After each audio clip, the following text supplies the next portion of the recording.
Dave, let's get the damn show on the road. I created Species Nutrition with one mission in mind: to provide bodybuilders and serious athletes with no-nonsense supplements that work. I put my name and reputation on every bottle of Species Nutrition products. If you want to be your absolute best, join the evolution. Energy pouches are the wave of the future, and Underrated Muscles Locked In is first to bring it to you. With between 50 and 100 milligrams of caffeine per pouch, you can dial in the quick, clean energy and focus you need on the go. Simple, easy to use. Pop one between your cheek and gum to get you through your day, to get you through your workout. Code RX20, underratedmuscle.com. Get locked in today.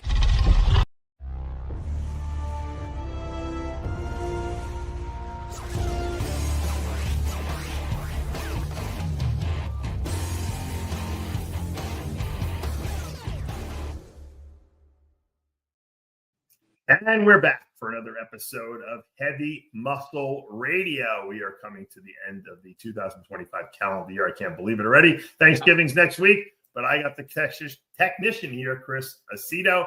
And Chris, I am only maybe hours away from getting on a plane all the way to India. I'm going back to India, Mumbai. Can you believe it? Yeah, it's the home of the I think they have the most votes at the Olympia for the People's Choice Award.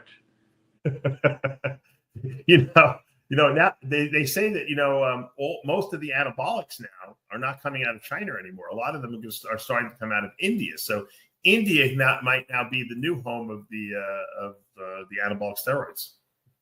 Well, maybe we'll see the next Perm Chang. Do you remember Perm Chang? No. Who's Perm Chang? It was a very good pro from India. Oh, I'm talking in the 80s. I know Sharu. I'm going to be at Sharu's show this coming weekend. You're going to the Sharu show. It's the Sharu Classic. Yeah, my distributor Alpha Elite is who carries the Species Nutrition line of products exclusively. We will be at their booth. I think I have to make a speech at the expo. They told me something about, like, can you talk for 3 minutes? I'm like, I can talk for 20 minutes. I don't know about 3 minutes. No, you can't. The anecdotes has got to be 3 minutes long. It's going to take you 30 minutes to talk about the disaster of a trip you had from Florida to India. That's what goes wrong. That's right. So hopefully nothing goes wrong. So I've made a calculated choice. I'm flying into New York. I'm staying with my sister for the night, and then I'm going tomorrow morning actually to India. This way, if God forbid the flight is delayed getting to New York, I'm not going to miss my connecting flight like I did last time, which I'm not going to go through that again. It's not worth it. It's just not worth it. So we're doing that. Look, the Sharu Classic is the biggest show, as far as I know, in India. So it's going to be a lot of great competitors. Who's your buddy Hani Rambat's going to be there. So what's he giving a speech to? I don't know I think he's looking for new talent, maybe. Sure. He'll be there. And I guess for Zevagen line of products. And I will, what's going to be at the Lee Priest was supposed to come. Do you know that Lee Priest is actually making another appearance on the same weekend in India, of all places? Isn't that kind of weird that we have a conflict of interest and that we're in the same country? So he won't be at the booth, but I'll be there. So any of our Indian fans who are going to be in the Mumbai area.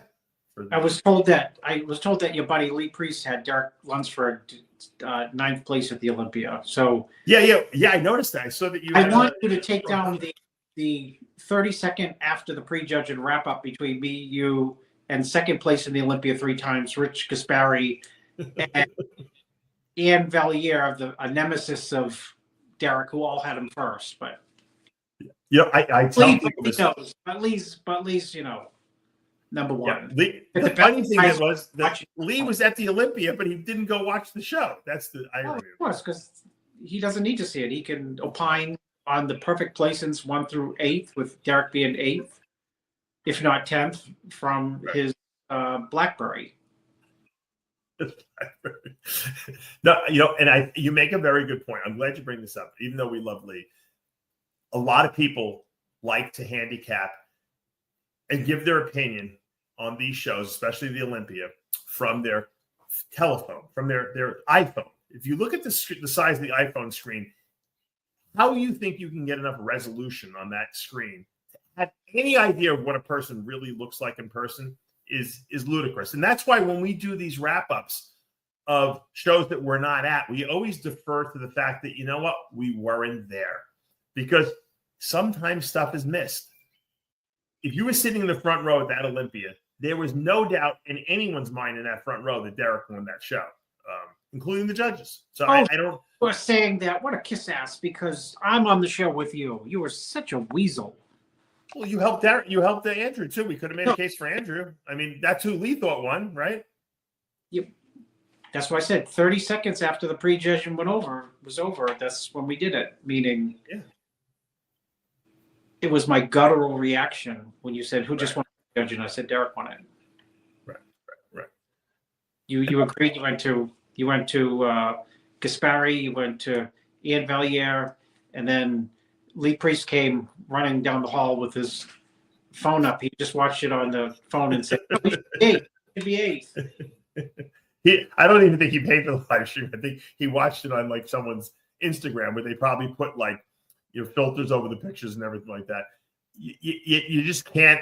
You got to go to these shows in person to really get it, especially at the highest level.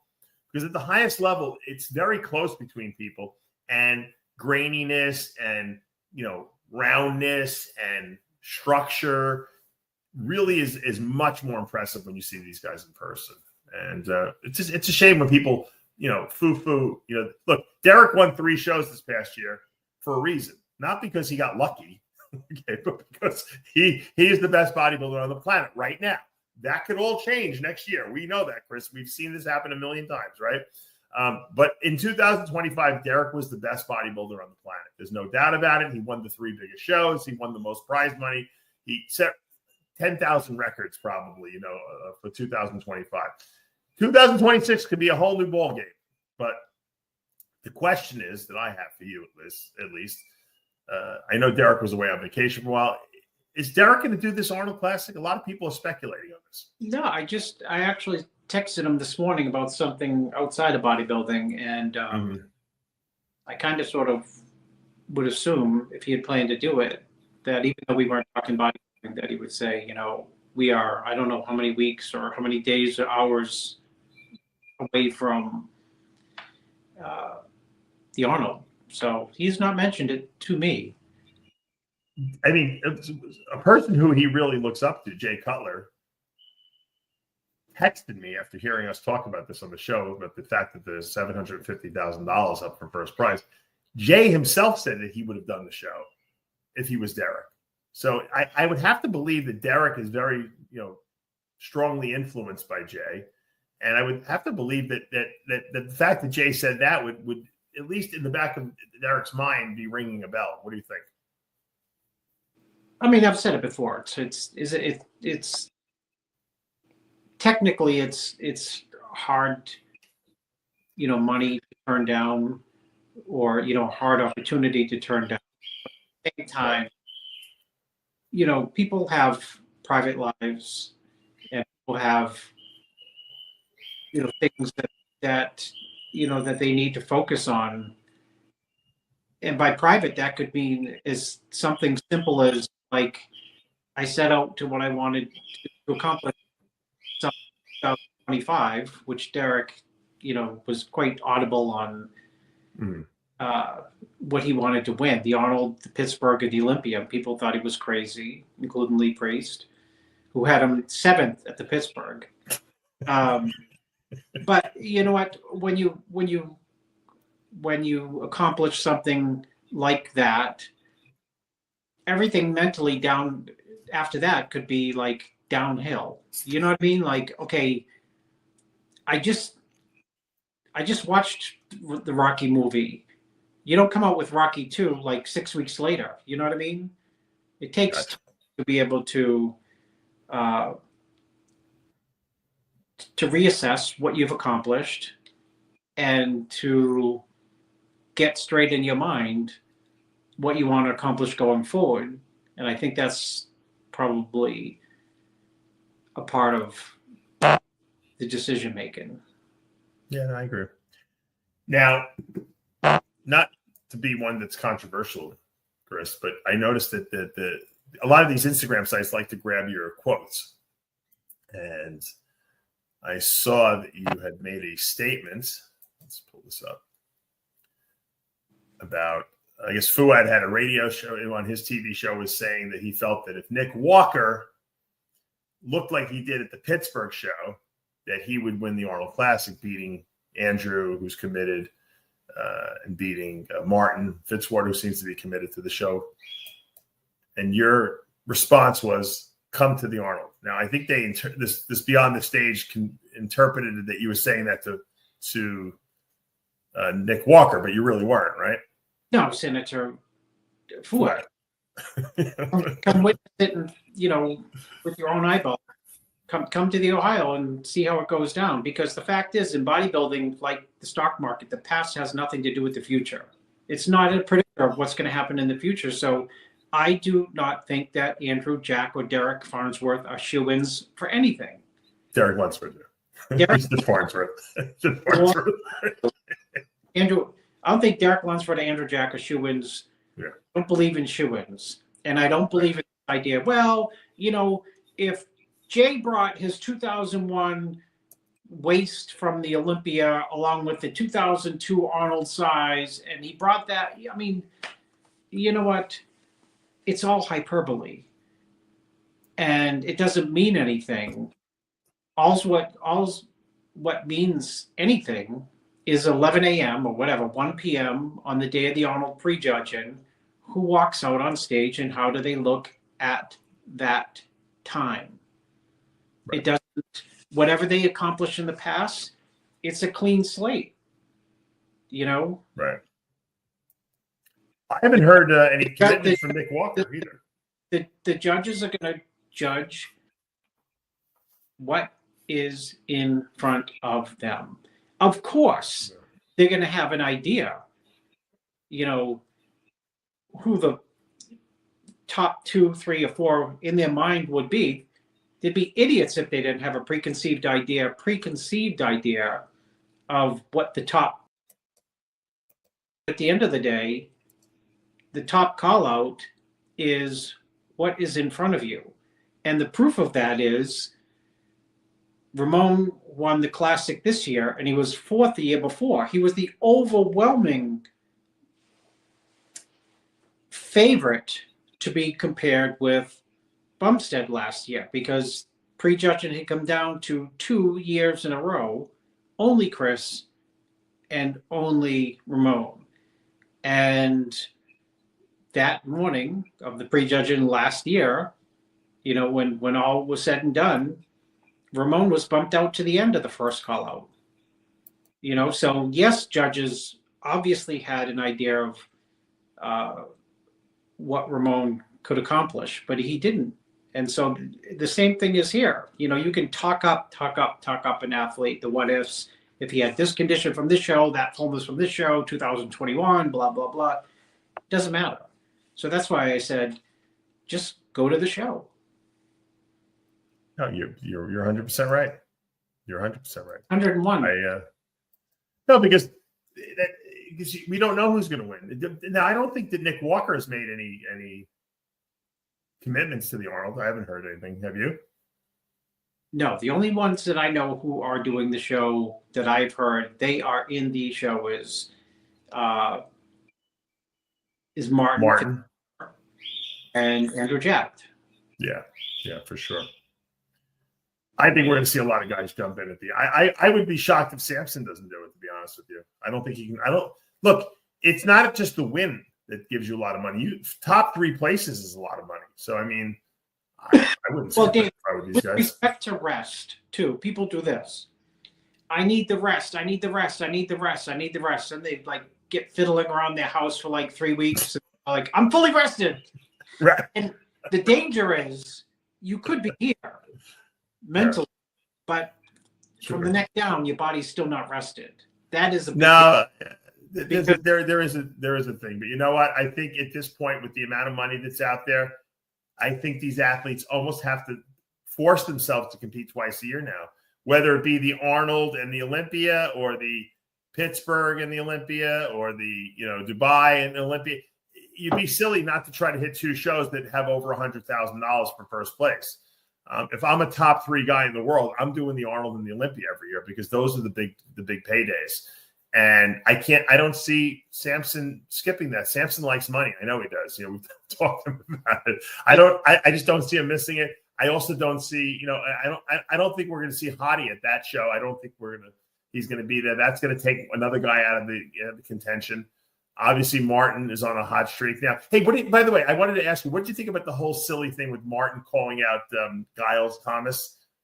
Prague? Dave, I will defend every athlete to the end of the day, because, it just I'm sorry, I default for the athlete. Martin has every right to say off to anyone and everyone, because you know what? This is the way, bodybuilding has hot and cold fans. It's as simple as that. And that means this.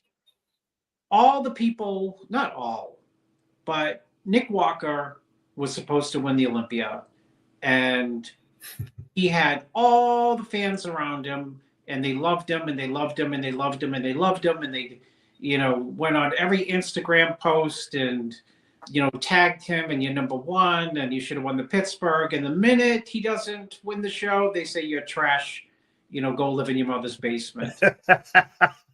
And so you're right. 5 feathered friends. So, you know what? It's not up to the athlete to filter out,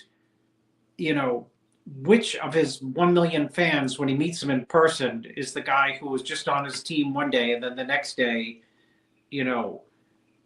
throwing him under the bus. Because the fact of the matter is, half the people who throw people like Martin or Nick under the bus,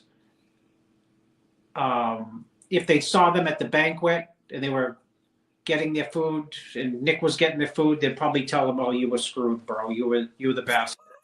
So it's fair weather nonsenseness. Yeah. And whatever he said, whatever Martin said, I support the athlete, because you know what? It's far harder to be the athlete than to be a coach or a podcast guy or a fan. This sport is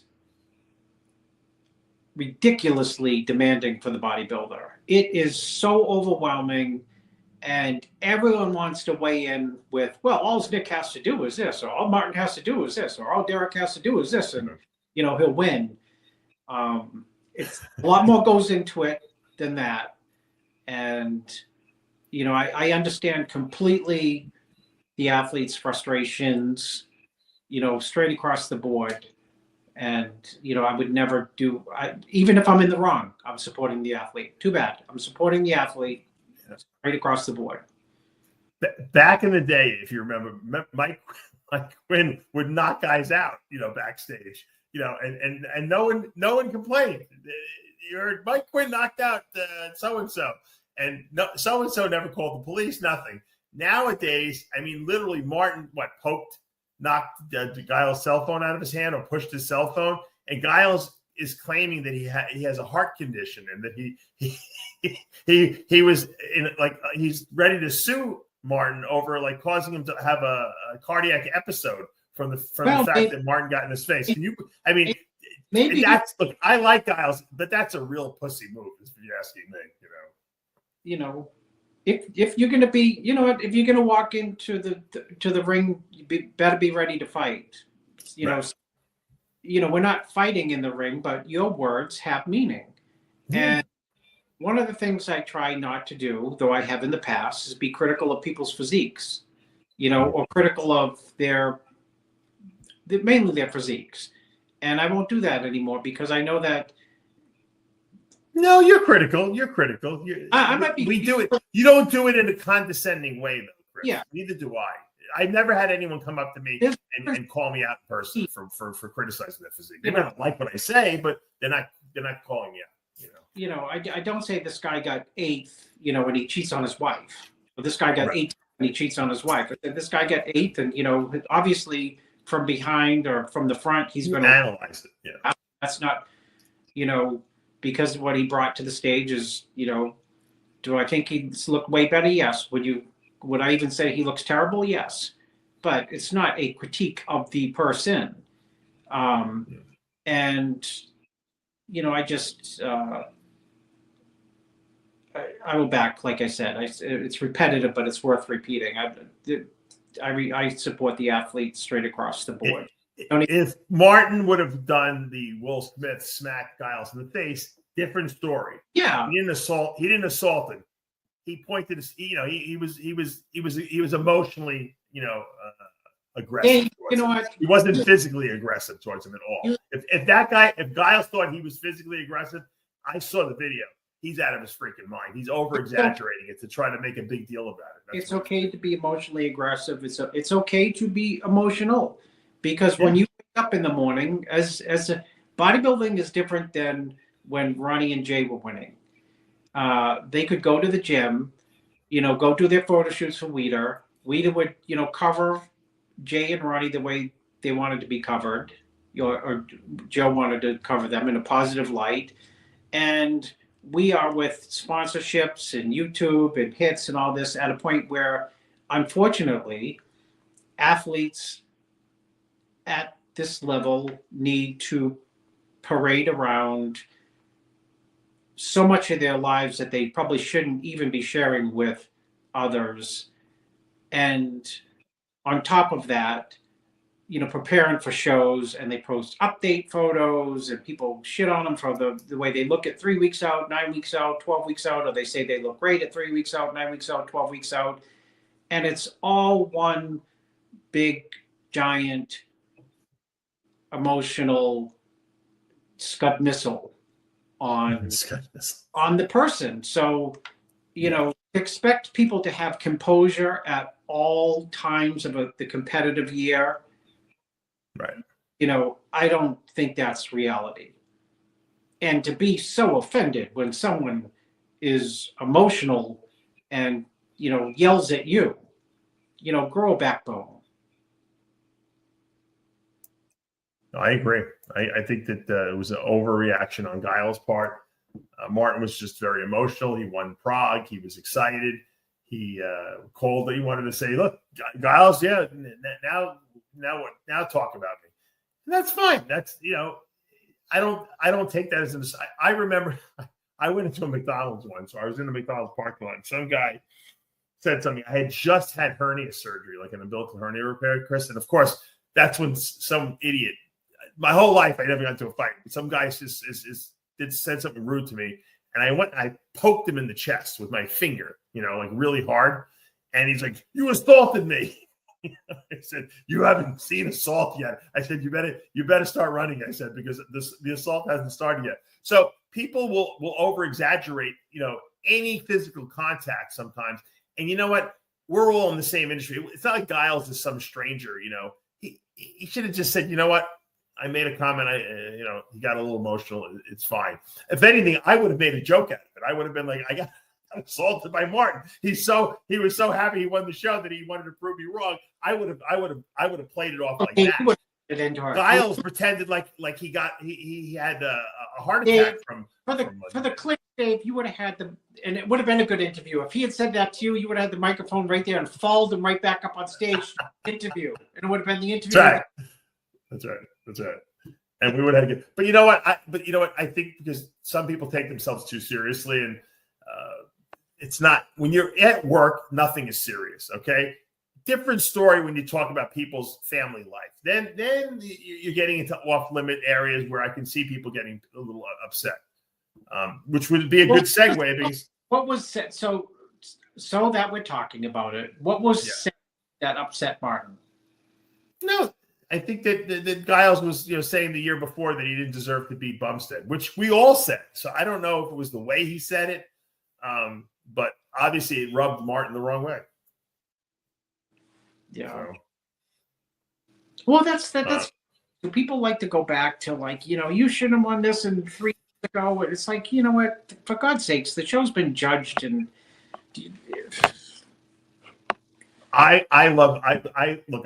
completely defend Martin's enthusiasm and his emotional outburst. It was at the right time. It wasn't like he was plotting and planning this for 2 weeks, and then he saw Giles in a bathroom and just assaulted him.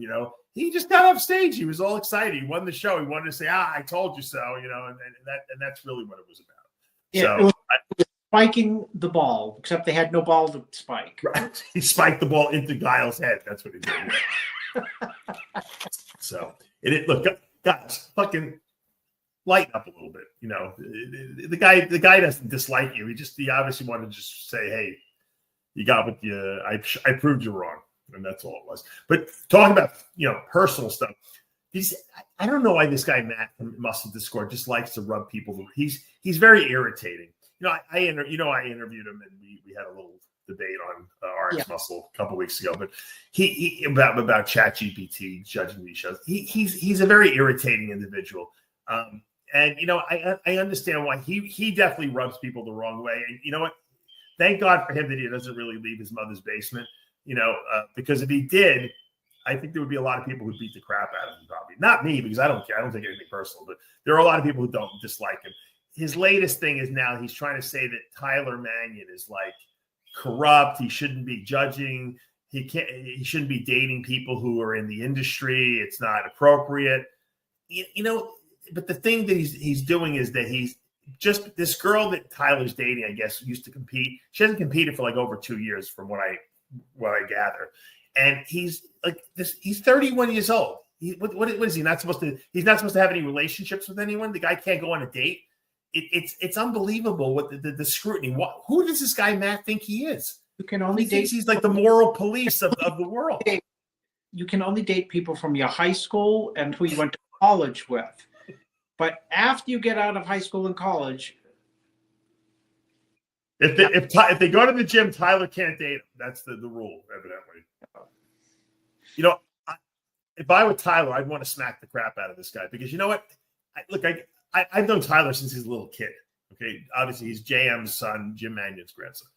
This kid has been working really hard since he got out of college to learn the ropes of bodybuilding to take over for his grandfather at some point. He's been judging shows for 10 years now, if not more.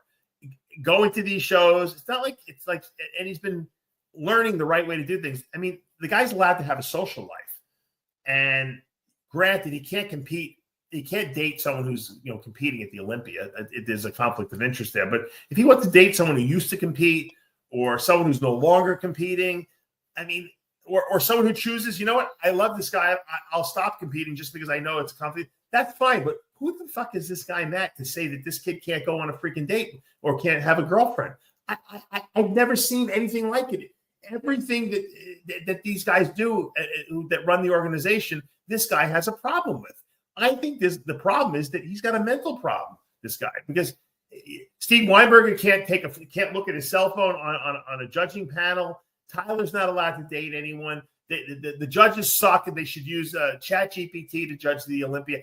I don't know if he's doing this on purpose or if there's something there's a screw loose in there. I'm not really sure what's going on with this guy.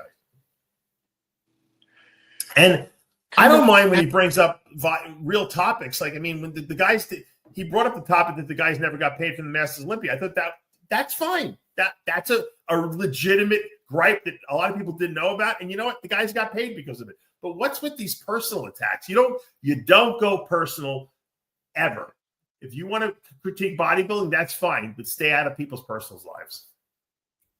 Sorry. That's the way I feel. I think it's just you saw me laughing, Dave. It's just funny because I don't know how to weigh in on it other than to say like maybe he should judge like the is it okay? Would it be okay if he was judging like the usher at the Olympia, like the girl that tells you where to sit in your seats, or right? I mean, was Chad Nichols? Should he have disqualified himself from coaching people because he coached his wife who was Miss Olympia? I mean, it's just stupid, And he was the district chairperson in his state at the time. It's ridiculous. If you're a judge, you're going to have a girlfriend at some point. If you're a guy, or a boyfriend, whatever you're into, and there might be a conflict there. When Steve, I always use this example, when Steve Weinberger would judge the Olympia, when Kevin English was competing and winning, Steve was, Kevin worked for Steve at his gym. He's still there. He's been there for 25 years. Steve would just excuse himself from the judging panel. He's like, I can't judge here because there's a bias there. And that's the right way to do it. So I don't see what the problem is. I mean, people are allowed to have personal lives. It's just nuts. So am I off limits from ever speaking with, because I speak to Tyler, I speak to Jim Manion, I speak to Steve Weinberger, right? I speak to Bill. Sometimes it's not. Sometimes most of the time it's just to laughs. But I ask after a show, what do you think of so and so? I mean, is that off limits? Yep. You don't think I asked every single. You don't think I asked Steve and Tyler after the Olympia about Andrew or Ramon or Goodvito or Derek? I mean, that's how you find out. Yeah, that's how you find out if guys are going to get better. I mean, what to improve, right? I mean, is there a line that includes, frankly, before the show? I mean, weeks before the show. Yeah, well, you're obviously you're crossing the line, Chris. You're crossing the line. I bet how many people have asked, myself included, asked Steve, asked Tyler, like I don't know. But, even though I know the answer, I want to hear it, and I want to hear to what extent. Like, what's Andrew have to do, blah, blah, blah, for the Olympia? Tyler, Steve, has to be sharp as hell and still keep his fullness. Right. Right. Or, what does, Derek have to look like? Got to keep the quads. That's from both of them. Got to keep the quads. I mean, is that, like, am I not allowed to ask? Well, I think it's a different. It's different than what they're insinuating. In other words, it connected to thing. Is someone not allowed to date who they want to date? Am I not allowed to ask somebody even a month out? I don't care if it's 3 days out. I would still ask. If I feel like I run into someone I want to ask, I'm going to ask anyone what I want. It's not like no, but I that's not the same thing. I know what this guy is asking. It's not or insinuating. Like destroying the integrity of the show. No, but I understand what this guy meant. That's insinuating that Tyler shouldn't date these girls because they're competitors. But this girl hasn't competed in 2 years. And you know what? If he decides to start dating a girl who does compete, he'd have to explain to her that you can't compete while I'm dating you because it's a conflict of interest. And I know he would. So he's not dating people. So I don't. But this guy's insinuating that he is dating active competitors, which is not the case. So. Maybe it would be okay if he was dating her and she was very unattractive. Yeah, that would be okay. If she was last call out, no one would care. Yeah, that would be fine. So Tyler, if you decide to date like a top Olympia competitor, just put her in the last call out, and then you're cleared. This guy Matt will exonerate you from any kind of wrongdoing. So that's the solution. We need curtains between the curtains, Dave, between the judges, so nobody can see each other. Take their cell phone. We have a very good mutual friend, Chris, who has a very good idea for a top level show, possibly even the Olympia in the future. His feeling and belief, and I wanted to ask you what your opinion was on this, is what do you think about them posting the scores after the prejudging? Like, because it's a 2-day show, so wouldn't you? What would be wrong with posting what the scores are after prejudging, so that everyone knows what they have to do for the next day to either improve or etc. I have no problem with that. I think that would be a good idea, actually. I have no problem with it. I mean, why put it this way? Why wouldn't they do it? I think that would be more exciting, right? Hey, so-and-so is losing by 2 points. He's got to come back. I mean, think about the debate after the show. If we knew what the scores actually were after prejudging, and it doesn't have to be immediately after. They could take some time to do the math and put it up an hour or two later. But it would be great if guys knew what the score was.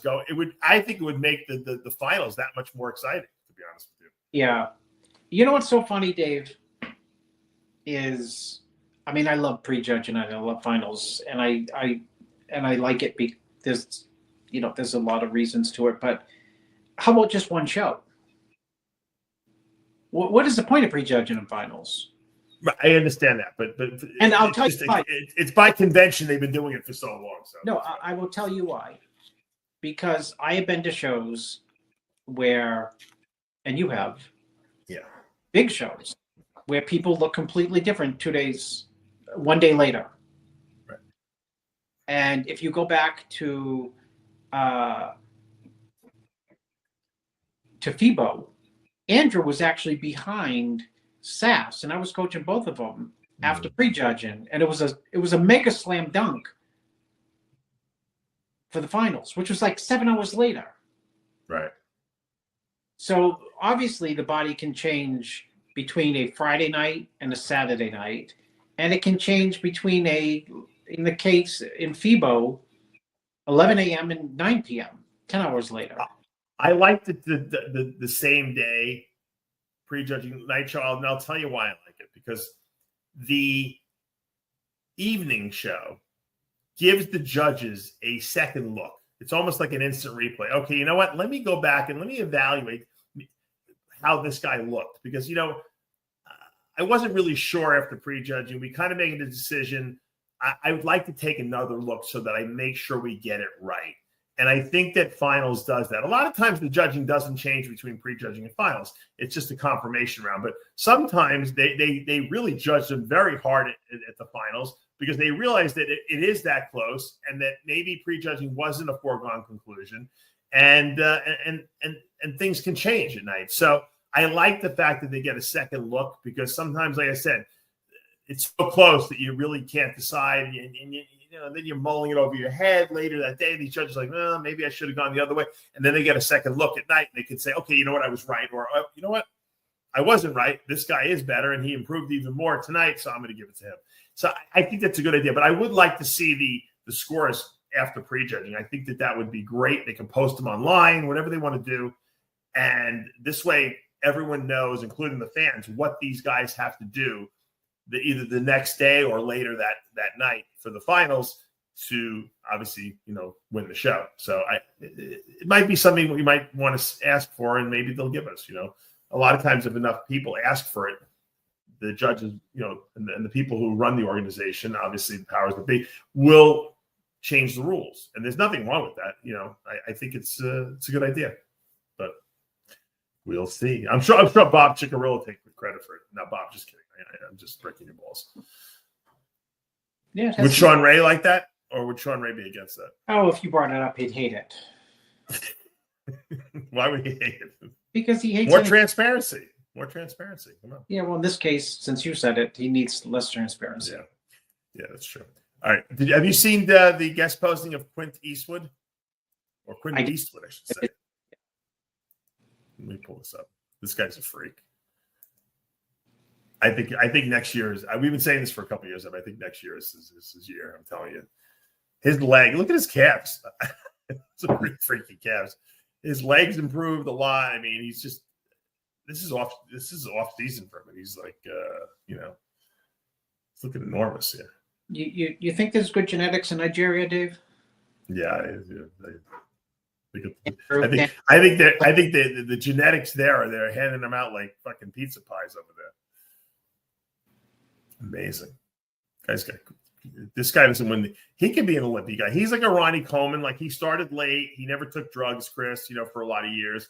And then he started light. And, I could see him constantly improving every year.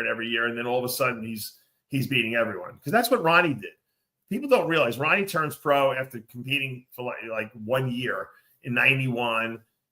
And, it takes him like 5-6 years before he's actually built the physique, gone on the drugs, taken enough drugs, and built the muscle to actually compete with the top guys. And then he just passes everyone. And I've seen this guy Quinton, improve every single year. I mean, I know he had some very, very hard losses this year. There was a lot of second places in there. I don't think we're going to see a lot of second places next year, Chris, if this guy keeps improving the way he's been doing. I think he's going to win a lot of shows. That's my prediction. Mark my words. I'll mark them. Yeah. He's terrific. Really. He really is terrific. I'll mark them. What else? What else is going on? What other gossip you got for me? And if I see him when he's in the audience in a pose down, he can scream at me. he might poke you in the eye with his finger. So you never know. All right. What else here? What else we got going on? I don't know. The big trip is the big news of the week is you going to India. I know. I can't believe. It's funny. I went into 2012 and I tore the quad, so I only really was there for a day and a half. And I hadn't gone back since then. And then I went back over the summer. I had a really good experience there. And I went to Delhi and I went to Hyderabad. And now I'm going to Mumbai. And I might go back in January. I think they have another big show there. So, as long as there's a reason to go. I like India. It was a shame that I had a bad experience there, but it did change it kind of changed the trajectory of my life, really. That quad tear, and I guess I guess everything happens for the right reasons, for the better. But I always believe that our life is one big movie script, and we have to kind of just play out the movie. Yeah. So it must have been necessary. That's the way I would see it. And once again, any chance you guys get as bodybuilders, I know we have a lot of competitors competing. If you get a chance to travel overseas, never turn it down. Always go, because you have no idea what it's like in other countries. Like, I get treated completely different in different countries. When I go to India, I feel like I'm like a celebrity on the red carpet there at these shows. I don't have to go to India because I've seen it on the internet, and I don't have to be in the first 10 rows to judge the Olympia because I saw it on the internet. An expert on both. Go ahead. But my point is that you can go to these countries and you might think you're not a big deal in the United States, and then you go there and you're treated so well. You make relationships with people there, exchange numbers, and then you might have the next 20 years, you might have a relationship with these promoters, these people who own stores. You never know what business is going to become because of that. And it's important to nurture these relationships, because everyone knows everyone in the bodybuilding world. Even though the world is a big place, it's really not anymore, especially with the fact that you can, with social media, it's so easy to contact people. Don't turn down opportunities, guys, to go overseas. And if you get an opportunity to go overseas and compete, go compete there, because you'll make, even if you don't win the show, it doesn't matter. You'll make relationships with people. And, I can't tell you how many good friends I have and good people that I have in my life that I've met overseas. And I still talk to them, years and years later. It doesn't mean I talk to them every day, but they can pick up the phone, or they could send me a WhatsApp, and they're like, hey, I got a gig for you. You want to come out here and do this? Or you want to, I have someone who wants to sell your product, or, I have a guy I want you to coach, or you just never know. So it's important that you go to these things. Like I said, every country I've ever been to, and I've been to a lot with you, Chris, we always get treated very, very well, by the people out there. And it makes it, you want to go back. I mean, so that's the best advice I can give to you. And I wish, I did get good advice from people, who told me about that. Mike Lyons always told me, never miss a commercial audition, never miss going to the Arnold or the Olympia, never miss an opportunity if a promoter hires you to do something like a guest posing or an appearance, because it could be that one gig that you turn down that could turn into something that could have changed the course of your life. And he's right. He was right. So I want to pass that wisdom on to you guys. I know that it sounds very simple, but it's a lot of guys are lazy and they don't want to go. And you know who the laziest person is? Lee Priest. Lee hates leaving his house, but the guy gets on a plane no matter what. If someone hires him, he goes. And believe me, he doesn't travel well.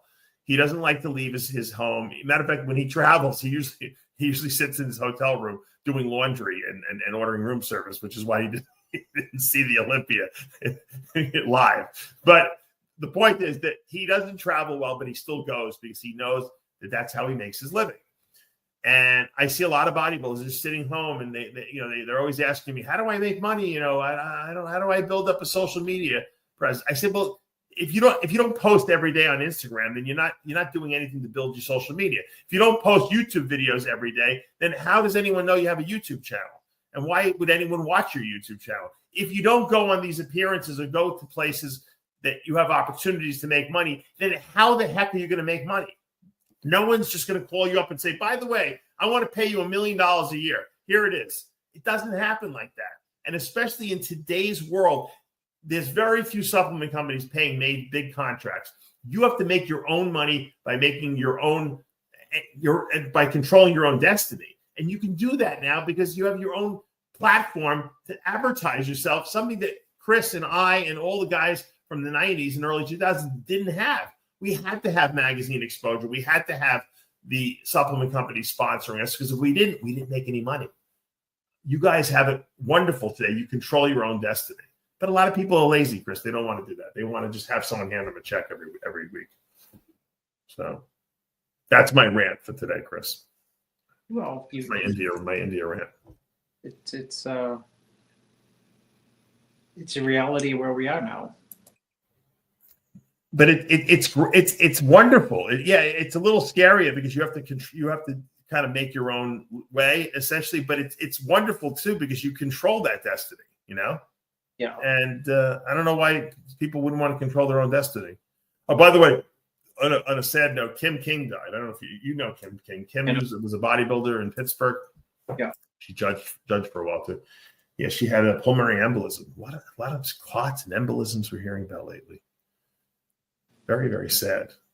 We also had, I didn't know this guy, but did you know Faramaz Azizi? No. Hold on. Do I have the wrong? Hold on. Let me pull this up. Sid posted this. I asked him to post this. He died. He's the Iranian bodybuilder. I don't know what the cause of death was, but very sad. There's too many people dying in our industry lately. It's really crazy. Every time I think I'm afraid to say, oh, we had a week, no one died, and then the following week we have like 5 people that died. It's scary almost. Now, Chris, this next story might be relevant to you because how many hours a night do you think you get average sleep?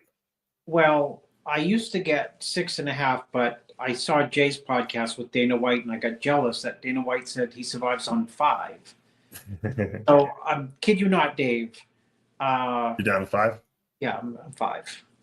I had 5 last night, but I usually don't. I need a lot of sleep. This research says that people who can function on 5 hours of sleep are superheroes with a rare gene mutation. Did you know that? No, I don't have the gene mutation, but if I should show you the fridge, it's filled with energy drinks from the dollar store. You don't even get the good ones. No, from the dollar store. You got to remind me. I got to send you the new Stimulise Max. You want to know how competitive the energy drink niche is? Go to the dollar store, and they have 10 million brands that you've never heard of. They're probably all manufactured at the same place somewhere. The same shape. They're the discards that no one wants to buy, Chris. You're buying. Yeah. The drinks that they sell there they're probably selling them for less than what the drink costs to make. I'm sure. I just threw the can out. I think no. I'll send you some Stimulise Max. Remind me. You'll get rid of all those energy drinks. It's the best. You'll think you're on an antidepressant. Yeah. By the way, we're selling it so fast, I think we're going to run out of it. So if you guys are looking to try the new Species Nutrition pre-workout, our Stimulise Max, we have 2 flavors, Berry Blast, and I can't remember the other one. Oh, my God. Cotton Candy. Yeah, that's the other one. Yeah. they're amazing. I don't want to spot. I didn't have one today. Name your 3 kids before you travel to India. See how busy you are. Chris, you want to know how I know how our brains work. If I asked you right now, your kids' teachers, you probably couldn't name all the teachers, right? Name who? What's your youngest teacher's name? You know, My youngest teachers. your youngest son's teacher. What's his name? Oh, I know what it is because he gets in trouble, and I have to get a text message for like 3 days a week. What about the other one? Miss LeCompte. Oh wow, look at you! You're good. I gave you the reason why, Dave. I know you get phone calls. If you get the phone calls, you know. No, I get a text message. Dear Mr. Aceto, hope your day is going good. Do they do major and minor infractions in his school too? Not in his grade. No, because they have this new thing now, like at least down here in Florida, where they get it's like China, like where they have like merits and demerits. Like if you do things that you're not supposed to do, they take points away from you. But if you do things that you're supposed to, they give you points, and then with the points you can buy stuff with the points. It's like a credit system almost, like they have in China. In China, if you do things that are not good, they'll cut your bank account off on you. You don't even have access to your bank account. You can't leave. They'll lock the doors of your house from central station. Locking mechanism. I would have graduated from high school with like a Ferrari, but I didn't know they existed. Probably the Mercedes that I still have. So you were saying you were well behaved in school. No, I would just, if you can cash in your good points for. I got you. Unlike Martin, who's blown his top. He did. He got a major infraction from Giles Thomas. Did you have like perfect attendance? Were you one of those kids? I had perfect attendance, Dave. I had perfect grades, straight A's, straight. I'm sure. And they didn't, unlike IFBB, throw out the highs and the lows. No, they. Great was that because was that self-motivated, or was that because your parents wouldn't let you stay home for if you because you pretended you were sick or something like that? No, my father asked me one request in his entire life. Okay. Only one. Get good grades. He didn't ask me to do anything other than get good grades. Right. And that's what I internalized. Like, my father's never asked me to do nothing. You know what the funny thing about the whole thing is that you spent your whole career, high school, college, getting great grades, and you don't even do anything with the college degree that you have. That's the funny thing. And I guess I indirectly do something with it, but we don't have jobs related to what we went to school for. You're a real estate guy, who does coaching. Where was I? Rushing from the show. I came from, which I never do, 2 evictions. Yeah. They didn't. It's just funny because you didn't learn how to be a real estate guy in school. That's for sure. No. I know that. No, they can't. They can't teach. They won't even. You can't even learn it in school. How's that? You can't. You can't learn anything practical in school, which is kind of funny. It's too practical, right? It's unbelievable. All right, India's calling me. I have to wrap up because I have to get to the airport. Guys, I hope you enjoyed today's show. Thanks for joining us. As always, Chris Aceto. We'll see you in Ohio, along with Andrew, along with Martin, and maybe Fuad will show up with Nick Walker. You don't know. So I predicted Samson will be there too. And I think Derek is going to show up there. That's my prediction. But for now, we're out of time. As we say every week here at Heavy Muscle Radio, the truth hurts. See you next week.